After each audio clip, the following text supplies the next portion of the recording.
جب ہم کسی مزار پہ جاتے ہیں، کسی اولیاء اللہ کی مزار پہ حاضری دیتے ہیں تو مزار کے اندر ہم ڈائریکٹ گھس جاتے ہیں۔ ہمیں پتہ ہونا چاہیے کہ جس کے دربار میں ہم گھس رہے ہیں کیا ہم اس لائق ہے یا نہیں، کیا میرا بدن پاک ہے یا نہیں، کیا میں باوضو ہوں یا نہیں۔ آپ ایسے ہی اندر گھس جاتے ہیں۔ اعلیٰ حضرت امام احمد رضا خان فاضل بریلی باہر سے کھڑے ہو کر وہیں سے دعا کر رہے ہیں، اور سارے مریدوں جتنے بھی مریدین تھے سب اندر چلے جاتے ہیں، جتنے بھی چاہنے والے تھے سب خواجہ غریب نواز کے مزار کے اندر گھس کر وہیں سے دعا کرتے ہیں، وہیں سے فاتحہ پڑھتے ہیں۔ لیکن وقت کا امام باہر کھڑے ہو کر وہیں سے فاتحہ پڑھتے ہیں۔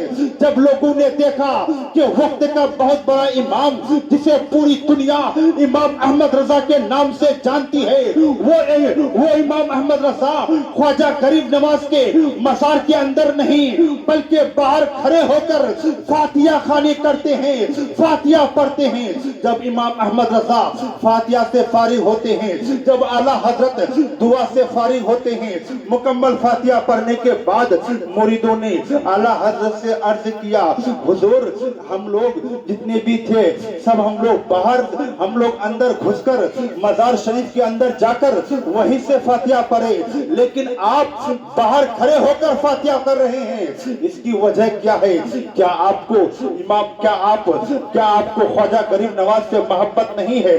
کیا آپ خواجہ غریب نواز سے عقیدت نہیں رکھتے ہیں؟ وقت کا امام جواب دیتے ہیں مسلمانوں، اعلیٰ حضرت اپنے مریدوں کو جواب دیتے ہیں اور پورے عالم اسلام کو یہ تعلیم دیتے ہیں اور فرماتے ہیں، اے میرے مریدوں، تم لوگ مجھ سے سوال کر رہے ہو کہ مجھے خواجہ غریب نواز سے محبت نہیں، مجھے خواجہ غریب نواز سے عقیدت اور محبت نہیں، مجھے خواجہ غریب نواز سے اتنی محبت ہے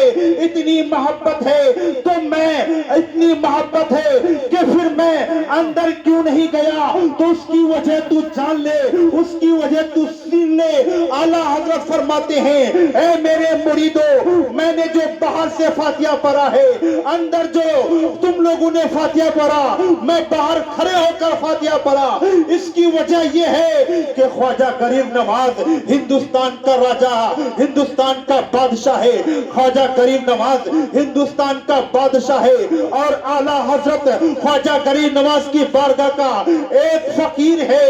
اور جب کوئی فقیر کسی امیر کے یہاں جاتا ہے تو گھر میں گھس کر اس سے سوال نہیں کرتا ہے، جب کوئی فقیر کسی امیر کے یہاں جاتا ہے تو گھر کے اندر گھس کر بھیک نہیں مانگتا ہے، بلکہ دروازے پہ کھڑے ہو کر وہیں سے بھیک مانگتا ہے، پھر گھر والا اسے بھیک لا کر دیتا ہے۔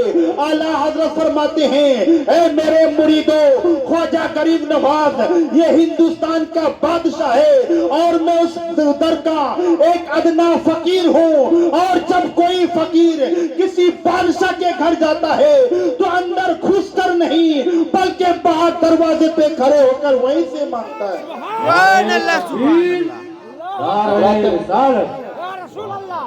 حضرات محترم، اعلیٰ حضرت نے ہمیں یہ سکھایا کہ جب ہم مزار شریف پہ جائیں تو کیسے جائیں اور کہاں سے دعا پڑھیں، کہاں سے ہم فاتحہ خوانی کریں۔ حضرات محترم، خواجہ غریب نواز رضی اللہ تعالی عنہ ہند کے راجہ بھی ہیں، ہند کے بادشاہ بھی ہیں، آپ معین الدین بھی ہیں۔ اعلیٰ حضرت عظیم البرکت الشاہ امام احمد رضا خان فاضل بریلوی اپنی ایک کتاب میں لکھتے ہیں کہ جب خواجہ غریب نواز کون ہے؟ خواجہ غریب نواز اکثر آپ اپنے نانا یعنی ہمارے اور آپ کے نبی حضور صلی اللہ تعالی علیہ وسلم کی بارگاہ میں آپ اکثر و بیشتر وہی رہتے تھے، یعنی گنبد خضرا کے ارد گرد آپ رہتے تھے۔ آپ کا یہ دستور تھا کہ اپنے نانا کی مزار شریف کے پاس ہمیشہ آپ کا رہنا۔ خواجہ غریب نواز